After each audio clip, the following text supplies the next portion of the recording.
Alors, la publicité en général et la publicité en ligne plus particulièrement a pris beaucoup de retard. Donc, au niveau technologique, a pris beaucoup de retard. Ça fait longtemps que, par exemple, les achats en bourse se font sur des volumes colossaux avec énormément de data, de la big data, avec de la programmatique, avec de l'intelligence artificielle. À part le search, tout le reste de la publicité n'avait pas pris toutes ces nouvelles technologies, bizarrement. Parce qu'aussi, on ne pouvait pas avoir accès aux différentes impressions publicitaires. Aujourd'hui, ça change. Donc les technologies sont là. Malheureusement, les façons d'opérer n'ont pas tellement changé. Donc on continue à faire du media planning comme au millénaire dernier, avec des technologies du millénaire présent. Lorsque vous jouez sur des critères sociodémographiques, hommes, femmes, l'âge, plus jeune, moins jeune, plus vieux, CSP+, CSP-, vous n'avez pas énormément de critères, c'est pas très compliqué.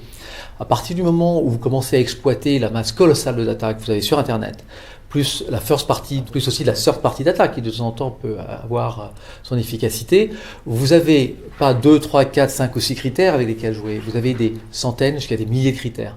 Le browser qui est utilisé, vous êtes Mac, vous êtes PC, vous êtes du matin, vous êtes du soir, vous regardez des set news, vous êtes en ville, vous êtes à l'extérieur de ville, vous passez très souvent d'un device à l'autre, donc d'un téléphone mobile à un ordinateur, etc., etc. Ce sont des milliers de possibilités. L'intelligence de l'homme est énorme, mais n'est pas capable d'utiliser plus que 7 ou 8 critères à la fois.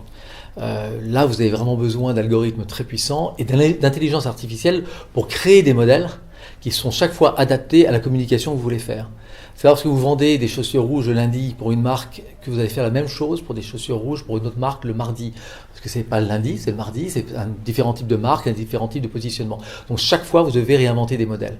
Et la seule machine qui est capable de le faire, c'est le couplage entre intelligence artificielle, big data, programmatique, tout ça, si possible en temps réel. C'est pas uniquement faire des tests. On n'est pas là pour tester les technologies. On est là avant tout pour vendre et bien vendre. Donc c'est trouver justement quels sont les bons critères qui vont montrer si je suis capable de vendre mieux avec l'alliance de plusieurs technologies qu'avec d'autres technologies. Il faut sortir de cette idée simplement basique de test. Est-ce que la société A est meilleure que la société B? Quasiment toutes les sociétés à peu près reconnues sur le marché sont plutôt bonnes. Il faut voir exactement à quoi elles vont me servir et que j'utilise dans ce sens-là.